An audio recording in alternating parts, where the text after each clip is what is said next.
ulit! So yun guys, ngayon ulit tayo upload ng mga electric fan. So ito guys, videohan naman natin to. So iba kasi mga nagagawa na natin, kaya minsan hindi na rin ako makapag-upload ngayon. So ito, bago ulit.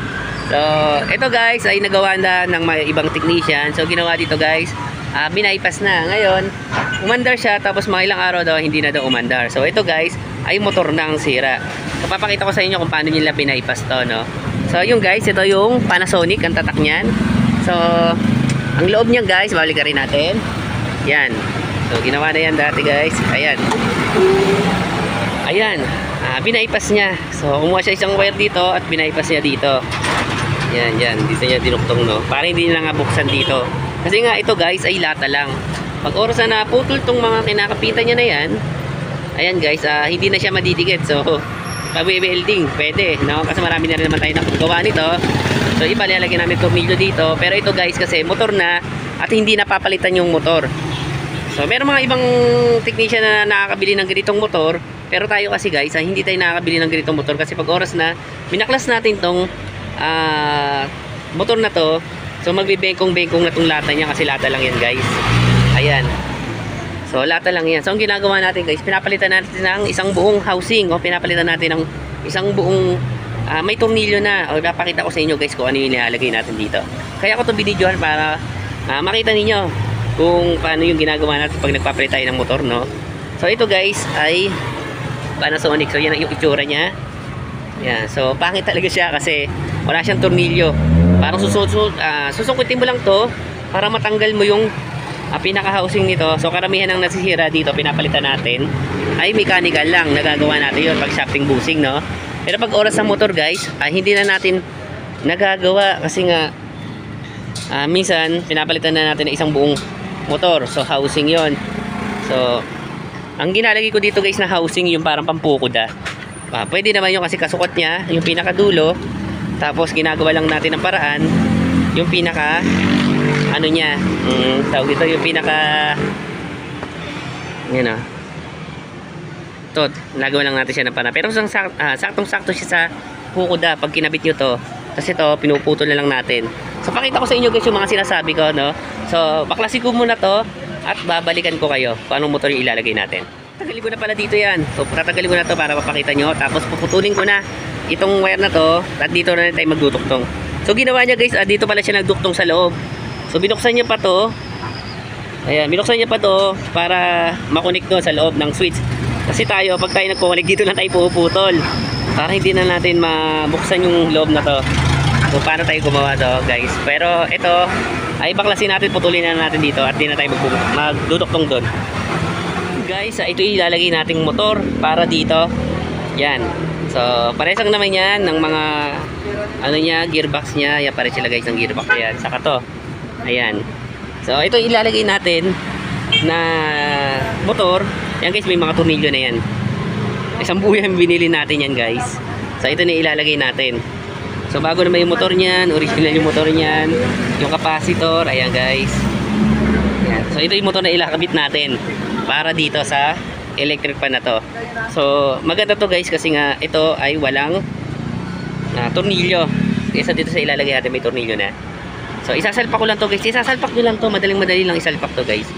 So ayan. So balikan ko kayo pag naisalpak ko na siya, no? Hindi ko na ipapakita sa inyo kung paano kasi madali lang naman siya ikabit. So tatanggalin nyo na yung tornilyo dito sa baba. Tapos tornilyo dito. Tapos papatong nyo na lang yan guys. So guys, ito yung itsura nyan. Ayan na. So sakto-sakto na yung paayan dito guys. Ayan. So ang papalitan lang natin dito guys, itong rod nya. Kasi maiksi ito eh. Ayan. So ito guys, naglagay sila ng bypass dito, simula dito sa may tababa. Ayan guys, oh. Ayan. So meron din siyang fuse na nilagay nila, no? Pero po pa itong fuse niya na to. So para sigurado siguro. So ito guys, tawag dito, ilalagay natin yung wire na to sa pinutol nila na to. Kasi pinutol nila yan dyan eh, ayan, oh. Para maglagay sila ng fuse dito. So okay naman to, pero guys mas maganda kung maglalagay kayo ng fuse, wag to. O kaya yung 2 amperes lang, tapos sa taas kayo maglalagay kasi doon nang umiinit eh.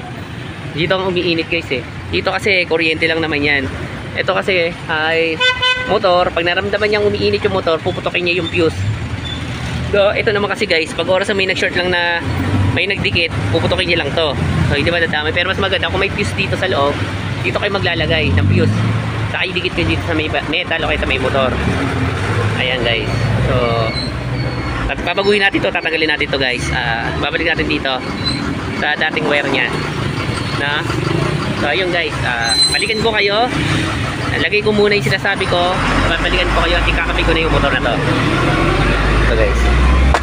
Ay, ayan guys. Yun. So yan na yan. So babalikan ko kayo. Kakabit ko guys, nilagay na natin tong bagong motor na to. Yung color coding ng motor niya guys ay parehas lang naman. Ayan. So dito na lang ako nagduktong. Ayan. Para hindi natin magalaw yung original dito na hinang sa baba. Ayan guys. So pinalitan na rin to ng national. Dati plastic to eh. Ayan. So yun guys. Ayan. So yung tinuktong, yung nakalagay na kulay fuse na dito. Tinanggal ko na lang yan. Yan, tinanggal ko na lang to guys kasi wala naman yan. So, safe pa rin naman yan kasi may fuse naman to. Yung bago natin may fuse yan.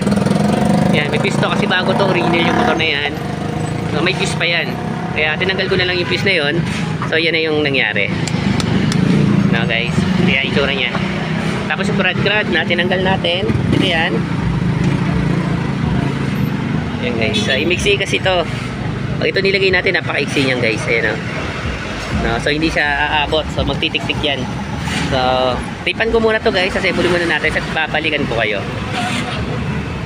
Yun guys, nalagay na rin natin to. Yan, may tornilyo na yan. So yun guys, magpapalit tayo ng tawag dito ng fan cap guys, no? Kasi iba yung fan cap nito eh, yung dati. Kukunin ko lang ha, ito. So yung fan cap niya dati, iba kasi itsura niya na yan, no? Tapos ito yung lalagay nating fan cap ngayon. Para dito guys. So mag-iiba ng fan cap yan. So palitan nyo ng fan cap yan guys kasi mag-iiba yan. So assemble ko muna to guys at balikan ko kayo. Yan yung itsura niyan. So wala namang nag-iba. So ganun pa rin naman yung ano yan, no? Yung fan cap niya. Ayan. So testingin natin guys kung ano mangyayari sa kanya. Saksak natin. Pag pumutok, di pumutok. So yun guys, yun na yung lagyan natin siya ng date kung kailan natin siya ginawa para sa warranty ng motor. Okay, ano natin yan, 1 2 3 yan, so yun guys. Lakas, yan yung itsura nya na maikot siya. Good. Pilitan natin ang bagong motor. Ayan guys. Kasi di napapalitan to yung motor niya.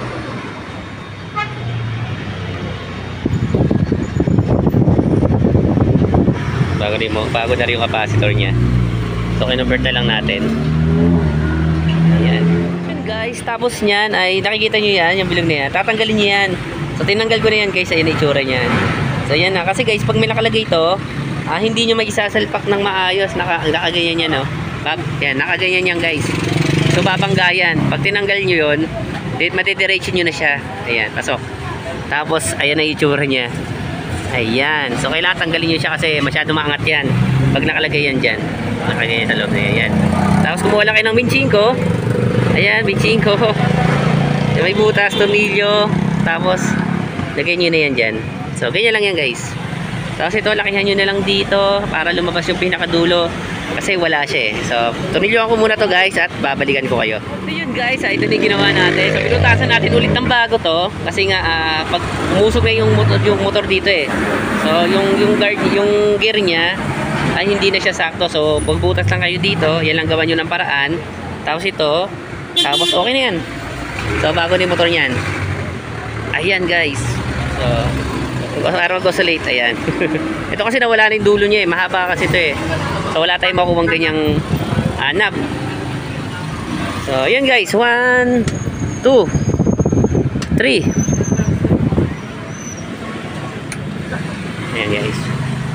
So yun guys, yun na yung nangyari sa convert natin ng isang buong motor na may housing na guys. So yun, napalitan na natin siya. So number 3 na yan. So yung guys, hanggang dito lang itong vlog natin na to. So pasensya na at kailangan ko nakapag-vlog ng mga electric pad ulit. So susundan na natin to. So maraming salamat guys So, paalam na.